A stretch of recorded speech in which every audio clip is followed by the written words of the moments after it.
Welcome to the Men After God podcast, where you will be challenged and encouraged as you pursue God, achieve success, and raise a thriving family. Join your host, Dustin, and his guests on a weekly journey to grow as husbands, fathers, and men after God. Here is your host, Dustin Alley. Hey everyone, welcome back to the Men After God podcast. I'm Dustin Alley, your host, and I am so excited about the interview that we've got today. I've got my friend Kevin Parker on here with us, and Kevin and I met in Yuma, Arizona years and years ago. We were both in the Marine Corps, and we were at a church out there, Freedom Baptist, with Pastor Chad Matheny, great guy. And Kevin has just been a major influence on my life as I've seen him be a father, a husband, a businessman, just a courageous man of God that fought through cancer and is now on the other side, just living. And I don't mean this in a health, wealth, and prosperity way, but Kevin is living his best life now, and it's not because of how successful he's become in business, but it's his walk with God and his family and the stage of life that they're in. And so I'm excited to be interviewing him today and for you to hear the great value that he's going to bring to the table, talking about his family and how God has worked inside of his family with him and sometimes in spite of him, I'm sure. So let's just go ahead and get started. Kevin, welcome to the podcast, man. Thanks for being here. Yes, thanks for having me, Dustin. I think when we met, my hair was the same color as yours. And it has since changed. So. It has a little bit, but you know, that wasn't because of age, right? That was because of the things you went through. But here's the thing, Kev, my hair has gotten thinner. But yours, I think, may have thickened up a bit. It looks beautiful. Yes. So you just got a great mane going there. Yes. Well, I appreciate you having me on this. I'm looking forward to this. In the end, just want to be a blessing to your audience and just, of course, to you and your friendship and what your family means to us, and just being able to come out and meet your church family and just kind of share some of the what God's done in my life, and I can't complain, even though it's been difficult. At the same time, truly blessed. Yeah, absolutely, man. You've definitely been through it. And so for our audience today, just to introduce Kevin for just a minute, he's about 40-some years of age. Again, talking about his hair, you wouldn't know it by looking at it, but he's about 41 years of age, retired Marine, and he's now in the real estate business. Family of 7. Kevin, 7, man. I've been busy. Are you guys done? Yeah, a little bit. Are y'all done? Yes, we are done. Yeah. You're done. Okay. All right. Good. Just wondering, we finally put a cap on that. That's good. That's awesome. Well, man. As far as having our own children, I would say we're done. But who knows? Hey, God. Lord. Yeah. Talking about the adoption process. That's right. Yes. You guys were talking about that. So, guys, Kevin's just got an amazing heart, and I'm excited for you to know him today. And so he's been, working with his family and just living for God, doing great things out there. He's in California now. And so, Kevin, I just want you to talk to the guys for a minute and tell us a little bit about your story transitioning from the military to where you are now in life. And what was it like for your family during that time? Yeah, so I joined the Marines back in 2000, and closer to the end of, as I was getting closer to retirement, I was stationed in Yuma, where you and I had met. And during that time, I had a medical issue, and come to find out, it was stage 4 melanoma. And so, of course, the military, they take really good care of our service members and veterans. And so while I was there in Yuma, ended up started kind of going with the doctors, trying to figure things out, and they sent us out to San Diego. And so that's how we ended up out here to the Wounded Warriors. And so I was stationed here, went through cancer treatments, through immunotherapy, and 1 or 3 bouts of radiation. And through all of it, the cancer had started in 2 spots from what we do know, and then transitioned into 5 different spots. So the doctor told me I had about 6 months left to live. My wife, we just found out she was pregnant with our 5th child. So all these things are just happening at once. Otherwise healthy, joined the military, and then out of nowhere, this just kind of happened. So you never know, where life takes you. But ultimately it's a faith that kind of that guides you through a lot of these the troubles, the trials, and it helps to grow you in so many different ways. And so going through treatments and everything, then God bless, open up the door. Doctors 6 months left to live. Wow, that's a shocker. You're like, whoa, what's going on? And then here I am over 5 years later, and knowing that God can do amazing things. And so never a point where you give up. And I'm blessed. A lot of people have been taken home to be with the Lord, but God has something else here for me. So looking forward to, just being able to share a little bit more and, just kind of encouraging those who are going through it, or maybe have a spouse or a family member or whatever that's dealing with those issues. That's so good. And if you notice with Kevin, and I don't know if you're just listening on audio, if you're watching our video, you see it. Kevin has always been known for a smile. Just constantly. Anytime you see him, he was always smiling. And I can attest to this. I don't remember the year, man, but I know you were going through that battle of cancer. And my wife and I had traveled up to San Diego. I can't remember if it was specifically to visit you all or if we were visiting with you all while we were on vacation up that way. And I remember the first time I saw Kevin walking down the hall. This man had been in the Marine Corps for many years at this point, close to retirement. It's almost 20. And, very well built, muscular man that had working out. And it's very well built. Do, right? There you go. Yeah. But at this point, man, you came down that hallway, brother. And Sarah and I pulled away. Like, that's the last time we're seeing Kevin Parker. Like, that's it. He's a great man, but he looks terrible. Yeah. But you know what? He still had during even those times that smile. He brought that smile into the room and lit the room up. Kevin, how has that smile and just your positive outlook on life been able to impact you and your family? And speak to it even, again, going through that difficulty. Well, it makes all the difference. It's kind of one of those, being a Christian, it's one of the privileges of being a Christian is the fruits of the Spirit, having joy, peace, love. No matter what you go through, you can always have that joy. You can always enjoy, your family. And through the value of just having a smile on your face, people want to be around you. People want to participate in business with you. Your kids want to be around you. Your wife, of course, you want her around, and so through all of that, I think just starting out with a smile, knowing that, knowing who your Savior is, I mean, you start to push away all the cares of the world, which they're not easy. But at the same time, you just come into it. Hey, I'm here to have a good time. I want to be around other people who smile. If you have a scowl on your face, or if you just kind of I don't even want to be around you. It's the law. It's the law of magnetism. I mean, if you want to be around happy people, then you need to show yourself a happy person. There you go. Absolutely. Oh, that's so good, man. Hey, so you've got 7 kids, and your wife, Megan. Go ahead and let's see if you can accurately do it in age order. Let's get the names of your kids. All right. Brady, Sarah, Emily, Charlotte, and Lila. So one boy and all girls after that. And all girls. Yeah, man. And Brady just enlisted in the Marine Corps, right? Yes. Late July, he'll be stepping on those yellow footprints, and I get to laugh and remember all the experiences that I have. I've been walking around the house. He'll touch his face and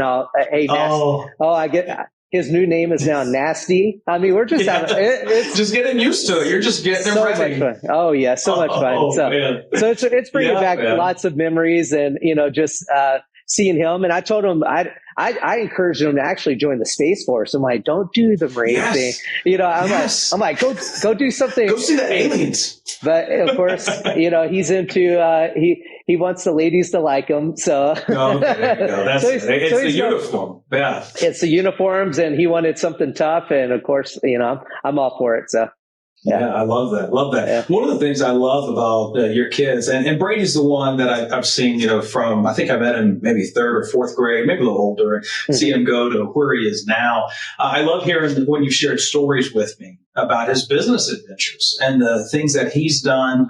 You see the videos from Victory Baptist out there in El Cajon of him playing musical instruments and things. And talk about that for a minute. Talk about how you as a father have just mentored Brady into the young man that he's become now. Yeah. So one of the leadership principles that you learn as a Marine is seek self-improvement, and the two of them. The two that I remember the most: seek self-improvement and set the example. And I took set the example to the extreme to a certain degree, and I want him to be a better man than I am. Ultimately, and through that means I had to have a higher standard. One of the things that I learned in the book I've been working on for a while is we tend to have higher standards for other people. We tend to have higher standards for our kids. And what we end up failing in doing is that we fail to apply those standards for ourselves. And it's kind of like having the young lady that he's going to bring one day, or my daughters, for example. Some young man's going to, want to date them, want to marry them one day. And when I look at and I think about that, I'm like, well, what kind of example of a young man should my daughters be looking for?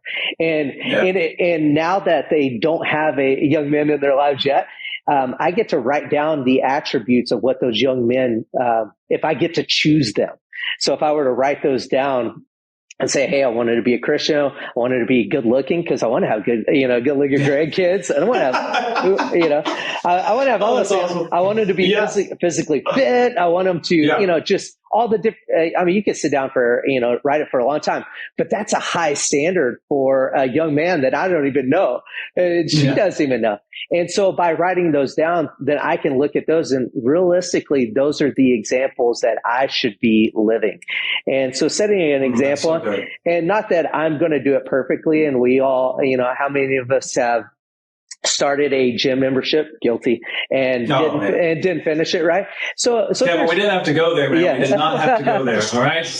But in the end, it's striving, as Paul talks about. It's just striving towards success. We're never going to be there. We're never going to be perfect like Jesus was, or Jesus says. And through all of that, it's just really striving each day. And the sun's going to come up tomorrow as it came up today, and we get to go after it. So as far as setting an example, ultimately, that's really what I wanted to do, was set an example for my kids. So one day that they could be seeking after somebody, or have an example. Because ultimately, what other example are they going to have? They're either going to have an example from somebody in the world, or they're going to have an example. And so part of that is me building myself around other men of character, such as yourself, Pastor Matheny, Pastor Brown. All these, my good friends, Josh, Justin, Jeff. I've surrounded myself with strong men that not only know how I want to raise my son, but at the same time, because they know that, they instill the same principles. So whenever he talks to them, they're giving them the same advice. So through all of that, it's just really surrounding yourself. And in a lot of ways, it's the same thing with girls. Yeah, man, you just hit on like a number of great points. I want to kind of recap just a couple of them for the guys listening. Man, did you hear what Kevin said about the men that he has around them? Part of this Men After God community that we're growing here is so that men can have other men in their lives speaking into it for a better example, to help them pursue after Christ and the things that he has for them in this life.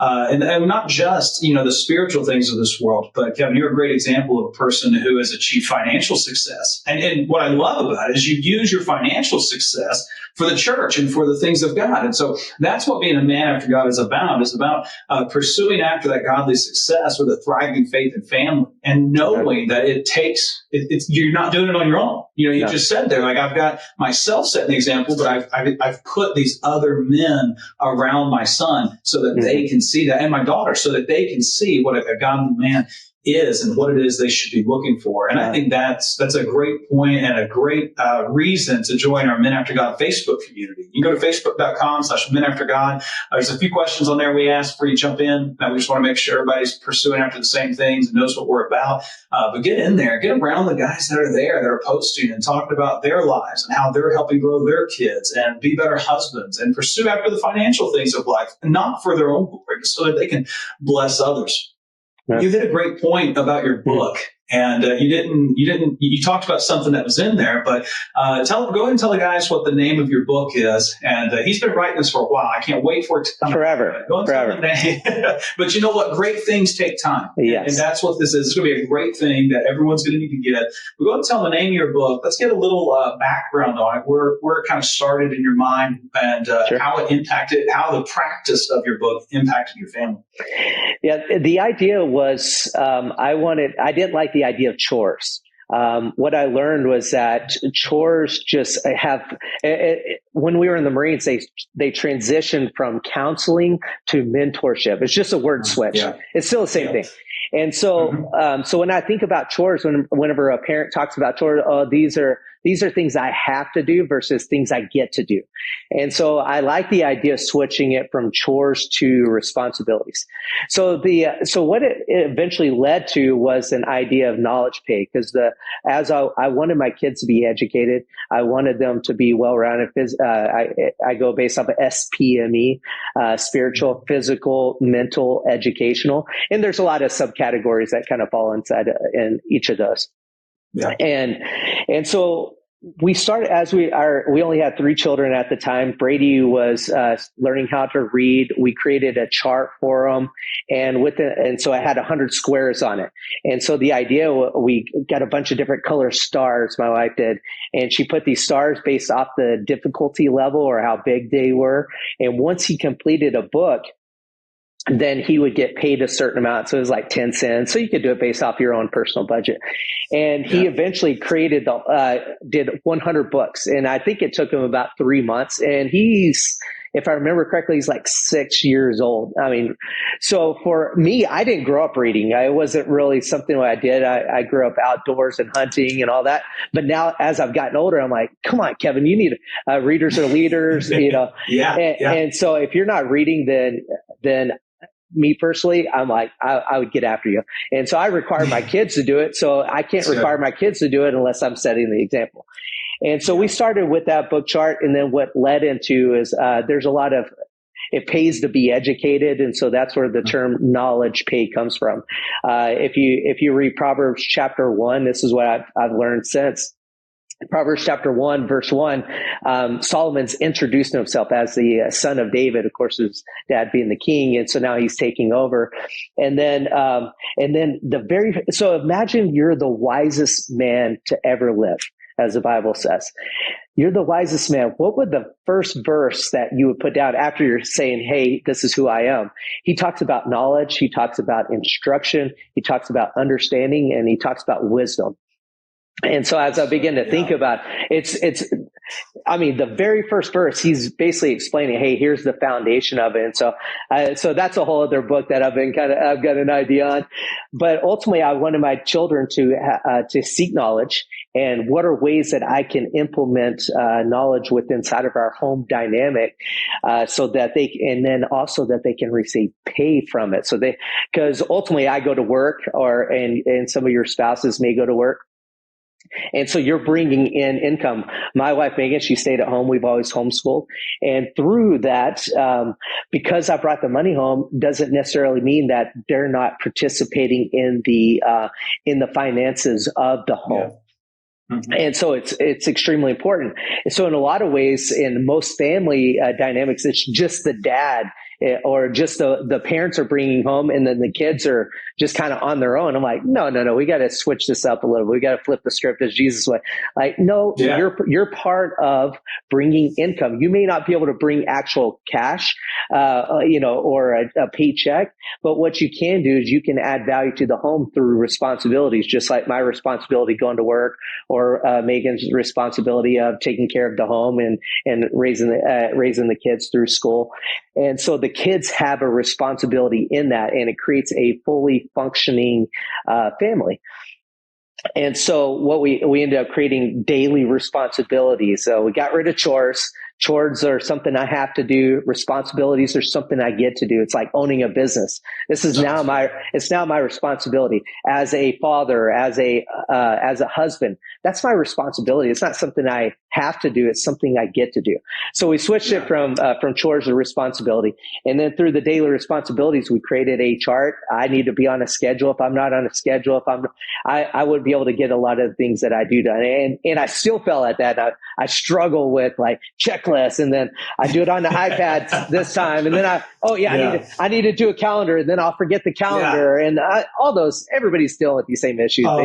They just don't want to tell their faults. And guess what? I'm faulty. So it is. Right. Hey, man, my wife, Sarah, Sarah, I'm like you, man. Like I want to have a checklist and I want to have a calendar and a planner. And let me tell you, I have been through so many planners over the years of like, which one am I going to use? Which one am I going to not? I'll buy one, use it for a week or two, and then it gets lost to the wayside. And I finally settled on one that I really, when I say stick with, let me just say it this way.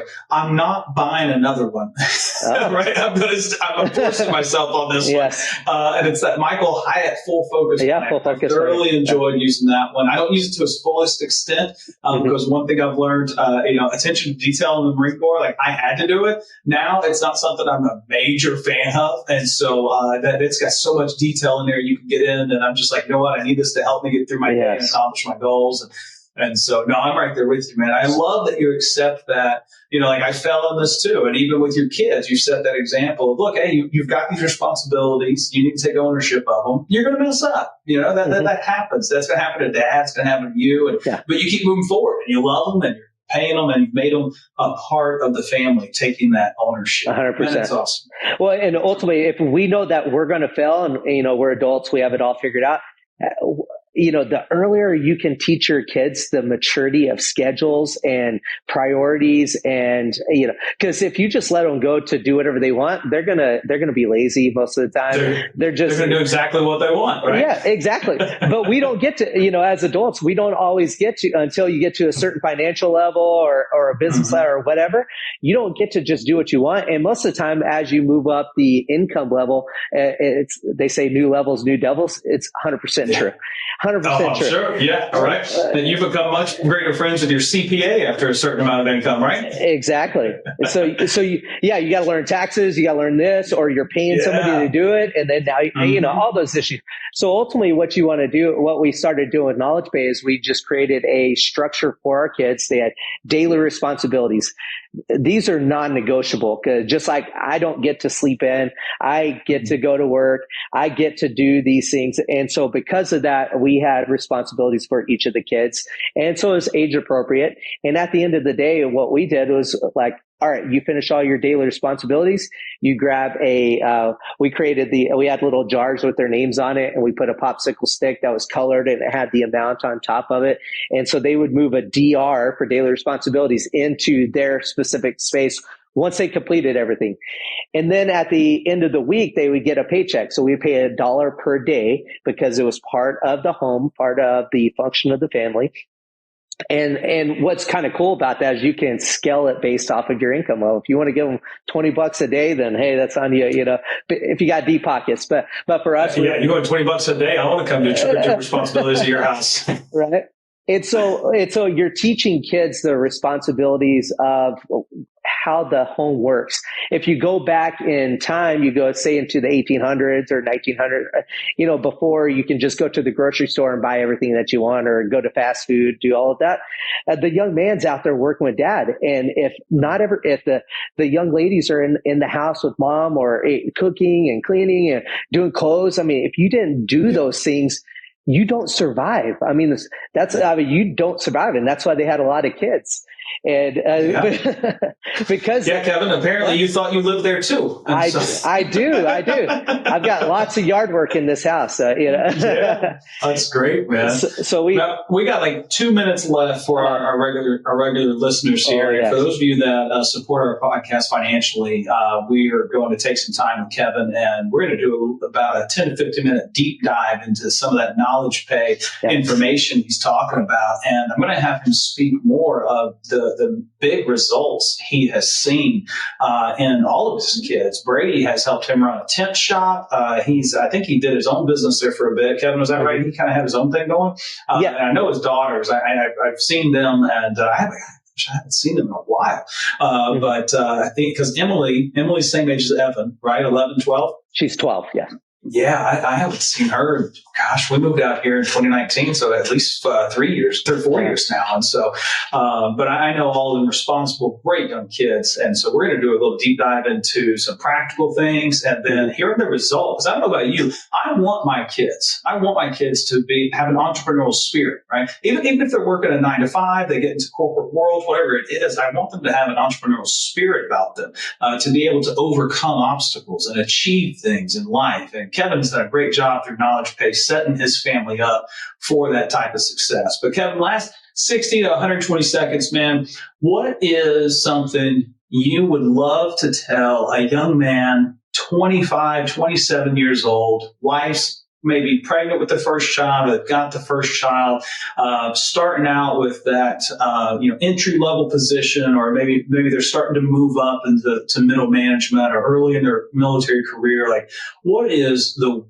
one? Let's go two, because I think I know what the first one is. Let's go two practical things you would tell them to send them down a pathway similar to the one that you've been on to see the results. Well, number one, I'd say is your relationship with God. I knew that was first. That's why I said, let me get two, because I know number one, very important. Very important. Number one is so important because if you don't have that right, then your wife doesn't have that personally as well. The connection is going to be, you're going to have a challenging marriage. There's so many points I could go with. I would say ultimately, get your finances right. Dave Ramsey, Total Money Makeover, changed our trajectory as a family. I wouldn't be in this house if I didn't do that. I didn't start saving at the age of 19 when I first joined. Finances aren't everything, but they do make life a lot easier. And then you get to give a lot more. And I love to give. It gives me an opportunity to help out. If anything, you already have the knowledge inside of you, or it's somewhere. It's accessible. When I grew up before the internet. and now, yourself, man. Yeah, I know. And so now that I have all this access, I've got books, I've got podcasts, I've got all these different things. I've got a pastor, I've got other men that are around me. If you can surround yourself with other godly men who are going places, there's a lot of men who are Christians that aren't really going places. And their wives are on the show. You need to get around men who know what they're doing, who are God-fearing men, who know what their responsibilities are, and take it and run with it. And if you do that, you're going to set your work up for success. You're going to set up your marriage for success, and ultimately you'll set up your family for success, because you are, in the end, you're the leader of your home. You're the pastor of your home, not the pastor of your church. But you can obviously get advice and seek counsel and do all those things, but ultimately you're responsible. And so once you kind of take a hold of that responsibility and you continue to grow and personal growth and do all those things, no doubt you'll be successful. Man, that's wonderful. Just to sum that up real quick, guys, follow Christ, make him the focus of everything that you're doing. You get your finances in order and taking care of those things. And that's something that we can help with in the Men After God community. I'm connected to some financial planners, and I'm sure Kevin wouldn't mind hopping on a call and just taking a few minutes with you to help you talk through what you could be doing, what your next step is. And I'd be happy to connect you with a great financial coach that could walk you through some of that. And then you heard something that he hit on earlier, and we're going to close out with: surround yourself with good, godly men. And I don't remember the quote exactly, but it was basically, if you're the fifth person in a circle of 4 millionaires, you're going to be the next millionaire. And so as you put yourself around people that are going to where you want to be, you'll eventually find yourself where they are. And so I do hope you'll do that. I hope you find that value in the Men After God community, because there's guys like Kevin and others that are going to be in there and just helping you out as best we can so that you can achieve godly success while with a thriving faith and family. And I'm looking forward to see what God does in your life as a result of the value Kevin brought today. So Kevin, thanks so much, man. I appreciate you being on here. We're going to shut this down. And then, hey, don't forget, if you're one of our paid subscribers, check out the extra content that we'll be producing just for you, where we're deep diving into some practical things in Knowledge Pay and then what the result of some of that was. All right. Can I add to that next time? Sure. Go ahead. Hey, you don't want to miss the paid portion of this. Trust me, it's about to get good. We did wave tops. It's about to get a deep dive in. So join us. It's going to be great. Awesome. All right, guys, we'll see you over there, and then we'll talk to you next week. Thank you for listening to the Men After God podcast. Make sure you subscribe so you don't miss any future episodes, and keep up with the show by following us at facebook.com/menaftergod. You can also reach out to Dustin personally at dustin@seekconsulting.us with any questions or for coaching on being a man after God. Until next time.